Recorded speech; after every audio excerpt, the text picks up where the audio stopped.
What is up? Thank you for coming to my channel, Prison POV. Shout out to the joiners. Shout out to the Point of View crew. And yes, we're having a raffle. This is not the shirt that you're going to win if you win the raffle. I don't know why I'm showing it as if it were, but it looks a lot like this. It's this design, but instead of a white short sleeve t-shirt, it's a long sleeve gray shirt. And there's a couple other Prison POV shirts as well. Shirts and magnets look a lot like this. And a couple other little things.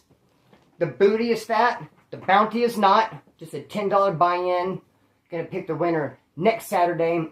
When you know it, bro, snarf, snarf, my car broke again.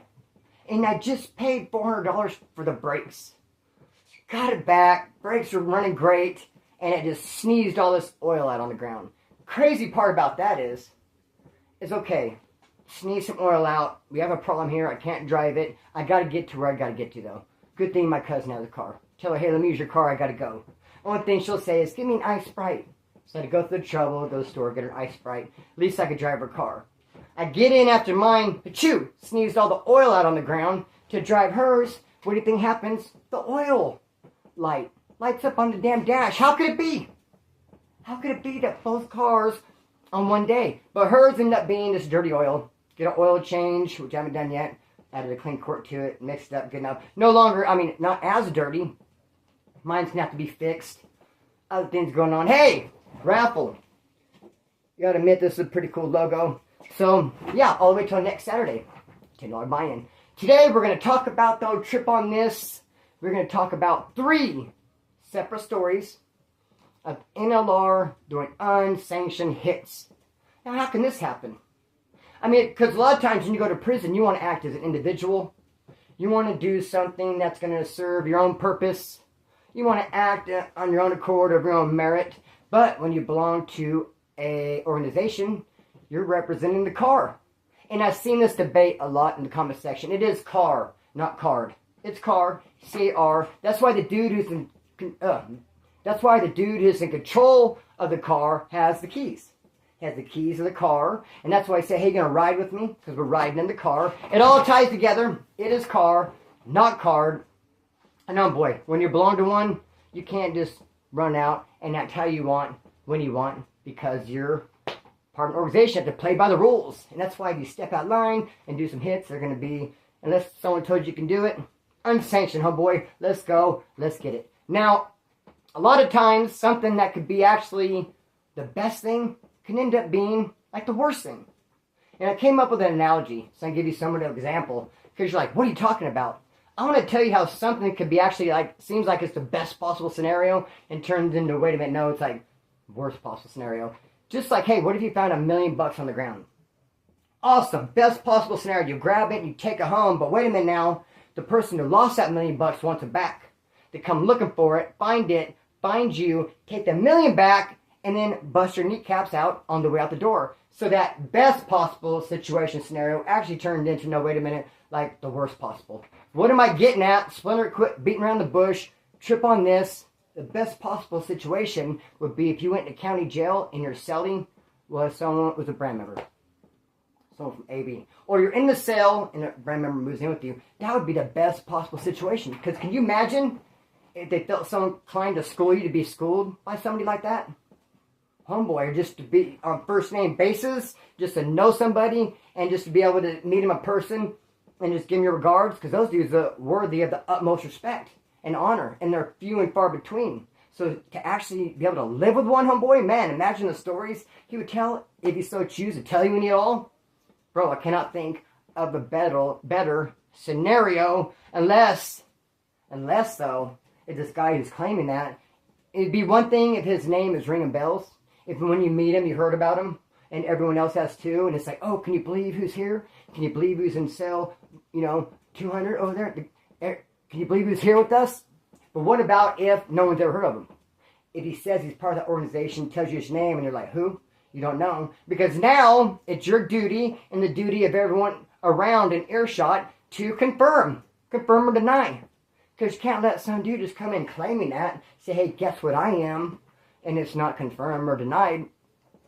You have to get to the bottom of it. And that could be like a major headache. And if you don't, then you go to the next place and they're like, hey, weren't you just over here? And that dude was there saying he was this and that, and you guys let it ride? You didn't do nothing? Wow, talk about being in deep trouble. So that's exactly what happened to this dude I know. I met him in the male minimum, the farm. He's a lowrider, not too lowrider. Youngster too, young, actually from my neighborhood. He went to YA at a really young age because he did like a stick up at the neighborhood store, real close to his house. Since it was like the neighborhood store, they saw him and recognized him. Told the cops, boom. Took him away, he was gone for a long time. Then I think he got out from YA, went to some adult prison, Pelican Bay. I ended up seeing him in county jail, male minimum. I wasn't around him long because he got caught with a tomahawk, which is razor blade broken down to handle. He had one in his little, had a little drawstring, had one on his thing right here, boom, got patted down because he stuck out like a sore thumb and he was out there running things. He got pulled up, got caught with it. He actually cut a term. They gave him 16 more months. Sent him out to court for it, send him to pretrial. He's in a pod over there, a pod, boom. The dude comes in there. Said he's Brand. I went back and forth in preparation of this video whether I'm going to say the dude's name, and I thought, why? Sure, make it a little bit more interesting, the story, but at the same time, you don't have to, you know, not everything is for everyone. Maybe even already going out on a limb, I don't think I should have to say either one of their names, actually. No. So, yeah, but a dude pops up and says he is a Brand member. The lowrider that I met in county, male minimum, that got caught with the tomahawk, makes a big deal out of it. And at first, after I'm going to tell you the conclusion of the story, how it ends up, people were like, why did he make a big deal out of it? Well, he had to, because he's validated Nazi lowrider. Sometimes it's hard to get out. Nazi lowrider, he's validated, he's on his way to the shoe. When he gets there, they're going to question him if he let something like that ride. So, of course, like I said, he has to get to the bottom of it, but he decided to really push up and actually use some violence on this dude. This dude was saying he was this. Dude, no saying that. Not so rider dude. Pushed up on him in the shower, actually. Boom, boom, poked him. Got him. Everyone was saying, yes, you did the right thing. Yes, all right. Because no one ever heard of him. His name wasn't checking out. He wasn't checking out, bro. But then, that youngster went to Corcoran Shoe. I happened to be at Corcoran at the same time. I'm on Corcoran 3B. Old Corcoran right here is over here. Corcoran Shoes right here. You can see it when you go to the kitchen. He's in the Corcoran Shoe, but you do not get to mingle it all with them. He goes to the Corcoran Shoe and they end up taking his breath from him, brother. They end up getting him. And I talked to a guy who talked to a guy who talked to a guy who talked to the cop who's seen the sale, and he said it's one of the worst crime scenes he's ever seen. He said, bro, is this man? And then talking to homeboys, some homeboy says it's supposed to be a checking. But he really just fought back, and that was actually starting to get the dude's ass. So it actually saved his own self. He had to put more force than necessary, and dude didn't make it out. So if it was over the dude who says he was one of the big homies, and he got him in the shower, it wouldn't be a checking. They do more than check him. But all I could do is kind of tell the story what I know. Unfortunately, I can't tell you the whole conclusion of it. But just sometimes you get put in a bind, and bro, no matter what you do is the right thing. I'm going to end up telling a story about this dude named Bart Simpson. Same thing.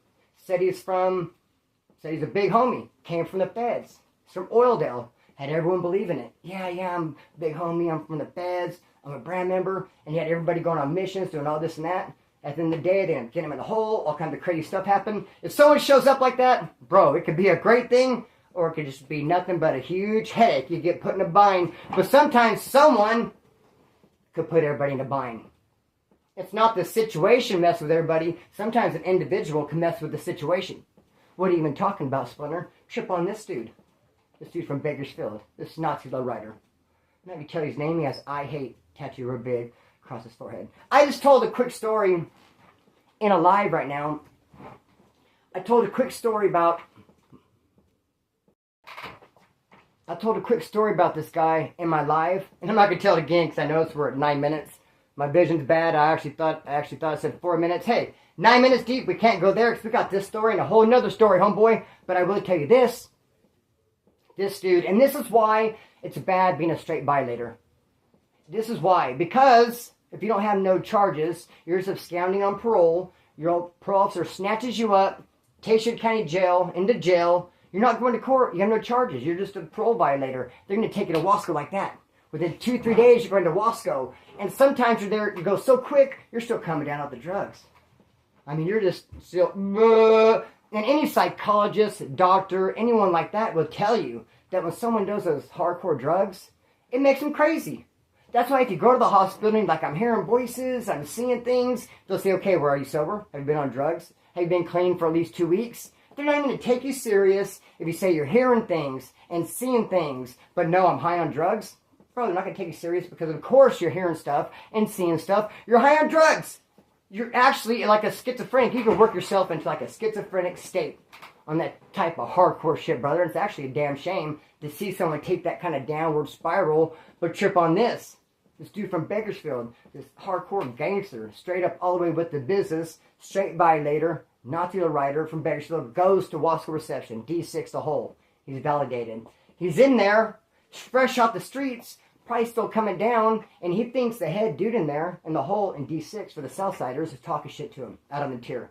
Called them names, like punk and bitch. It would never happen. Even if he felt that way, a dude, he's not going to say that. I mean, it's not how they operate. It's not how anybody operates. You don't throw your business out on the tier like that. If you felt that way about you, maybe he'd politic on you behind your back to some of your comrades. I mean, I'm not really sure what he would do in that situation, but I know what he wouldn't do. I know he wouldn't, hey, punk, bitch, out of the tier, but dude thought he did.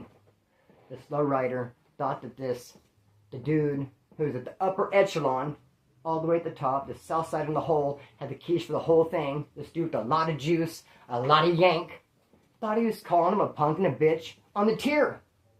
So when they went out there and went to yard, he had his tomahawk, which seems to be a favorite weapon of all for some reason. Well, I know what reason. Quick, easy to make, doesn't take much, very effective. Went behind him, grabbed him like this, and cut him. I have cotton mouth, my bad. Cut him! I'm having a hard time doing it to myself. Pulled him back like this, and the thing about it, he was holding his body because the gunner was trying to take shots, and he was holding him like this, as a shield. And of course, the people were rushing up, cops came in, broke it all up. But dude, that was a major thing, because that was totally unsanctioned. Wow, bro. Have to have a Nazi writer, active one in the hole, do that to one of the homies, one of their head dudes. Bro, well, way out of line. Get the whole car in a wreck. I don't even really know what kind of ripple effect happened. I wasn't back there when it happened. Heard about it from everybody. I know that the Southsiders no longer acknowledge Nazi writers on the roll call. And if you had done time the whole, you know what the roll call is. I don't have time to get into it right here and right now. But that says a lot, bro, for the Southsiders to no longer acknowledge NLR on the roll call. Because one of their dudes stepped way out of line and did that, bro.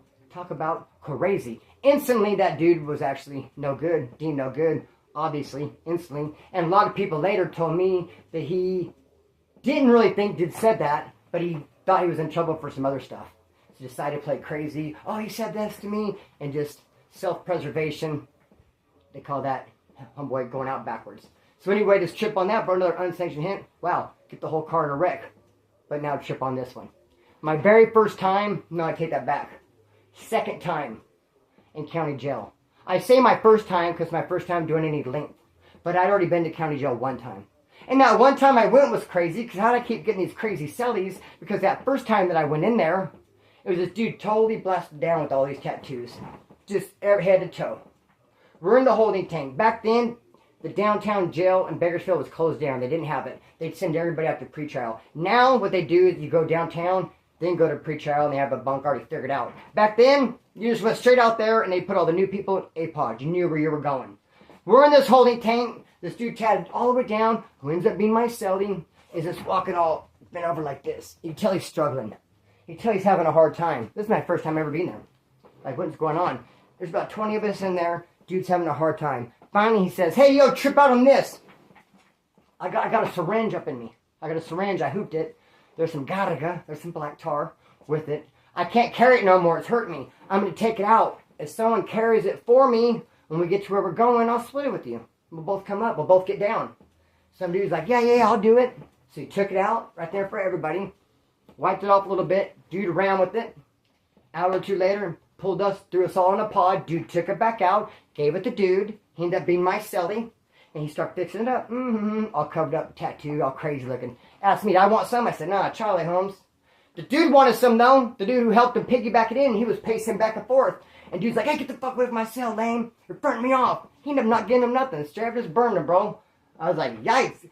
And he offered me some. I turned him down. I'm thinking, why don't you give him what you offered me? And I said, I didn't want. Obviously, you have extra. But he just didn't want to share with the dude who helped bring it in. I guess he thought he was lame.